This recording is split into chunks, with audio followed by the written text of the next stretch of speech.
నమస్తే. నేను మీ అశ్విని కుమార్. రాష్ట్రపతి ద్రౌపది ముర్ము కోటాలో నలుగురికి రాజ్యసభకి ఎన్నికయ్యారు. నలుగురు రాజ్యసభ ఎంపీ పేర్లు ప్రకటించగానే అందరూ ఆశ్చర్యపోయారు. ఎందుకంటే ఎవరూ ఊహించని రీతిలో ఆ నలుగురు పేర్లు ఉన్నాయి. మనం పేర్లు తీసుకుంటే ఉజ్వల్ నికమ్ పబ్లిక్ ప్రాసిక్యూటరు, అట్లాగే అజ్మల్ కసబ్కి శిక్ష పడటంలో కీలక పాత్ర పోషించిన వాళ్ళు. రెండో డాక్టర్ మీనాక్షి జైన్ మొత్తం భారతదేశం యొక్క సివిలైజేషను, హిందూ కల్చర్ని ప్రచారం చేసిన వ్యక్తి.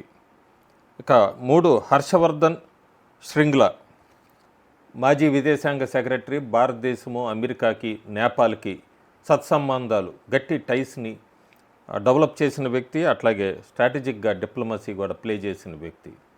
ఇక నాలుగో వ్యక్తి ఎవరు ఊహించలేదు, ఆ వ్యక్తి సి సదానందన్. ఈ సి సదానందన్ గురించి చెప్పాల్సిన అవసరం ఎంతైనా ఉంది. అంటే మిగతా ముగ్గురు తక్కువ కాదని కాదు, ఒక్కొక్కరు ఒక్కొక్క విషయంలో ఏదో ఒక రకంగా రంగంలో పేరు ప్రఖ్యాతులు సాధించిన వాళ్ళే. కానీ సదానందన్, ఈయనందరూ కూడా ముద్దుగా సదానందన్ మాస్టర్ అని పిలుస్తారు. కేరళకు చెందిన వ్యక్తి. బాల్యంలో ఆయన కమ్యూనిస్టు భావాలు కలిగిన వ్యక్తి. ఆ తర్వాత స్టూడెంట్గా ఉన్నప్పుడే ఆర్ఎస్ఎస్ వైపు ఆకర్షితుడయ్యాడు. ఆర్ఎస్ఎస్ ఐడియాలజీకి, సిద్ధాంతాలకి బాగా ఆకర్షితుడై అందులోకి చేరి కార్యకలాపాలంతా కూడా దేశభక్తి అంతా ప్రజల్లోకి తీసుకెళ్తున్నప్పుడు ఇది చూసి సహించలేని కమ్యూనిస్టు సిపిఐఎం వర్కర్సు కన్నూరు జిల్లాలో ఆయన కారులో వస్తూ ఉండగా ఆయన కారులోంచి బయటికి లాగి దారుణంగా 2 కాళ్ళు నరికివేసి, ఆ 2 కాళ్ళకి సంబంధించిన పార్ట్స్ కూడా మళ్ళీ ఎక్కడ ఆయన ట్రీట్మెంట్ తీసుకుంటాడని రోడ్డు మీద అడ్డదిడ్డంగా దూరంగా పొదల్లోకి వేసి నానా చిత్రహింసలకు గురి చేశారు.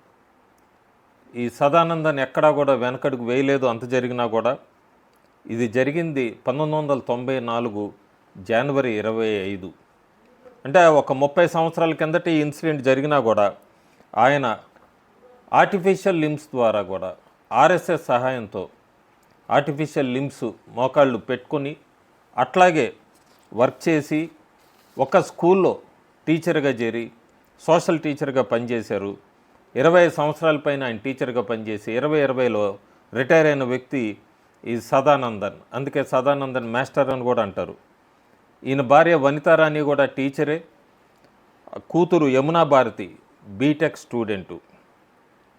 ఇంత దాదాపు 35 సంవత్సరాల నుంచి కూడా ఈయన ఆర్ఎస్ఎస్ని కేరళలో ఆయన కాళ్ళు పోయినా కూడా వీల్ చైర్లో అట్లా ఉండి కూడా సేవలు అందించినందుకు ఆయన సేవల్ని గుర్తించి టీచర్గా పనిచేసి రిటైర్ అయిన వ్యక్తి, కేరళ రాష్ట్రంలో చాలా ముఖ్యమైన వ్యక్తి. ఈయన అవసరం ఎంతైనా ఉంది అని రాజ్యసభ ఎంపీగా ద్రౌపది ముర్ము ఈయన పేరును ప్రతిపాదించడం అందరూ కూడా హర్షం వ్యక్తం చేస్తున్నారు.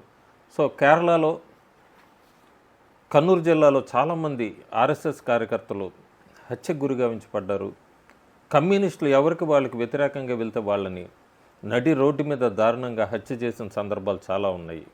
ఈయన కూడా ఎక్కడో కూడా డిప్రెషన్కి వెళ్ళకుండా తన మోకాల్ని ఆర్టిఫిషియల్గా పెట్టుకుని అట్లాగే కమ్యూనిస్టులు దాడి చేశారని ఎక్కడా భయపడకుండా ఈ ఆర్ఎస్ఎస్ ప్రచారకగా ఇన్ని సంవత్సరాలు పనిచేసినందుకు తగిన గుర్తింపు, గౌరవం లభించిందని అందరూ అనుకుంటున్నారు.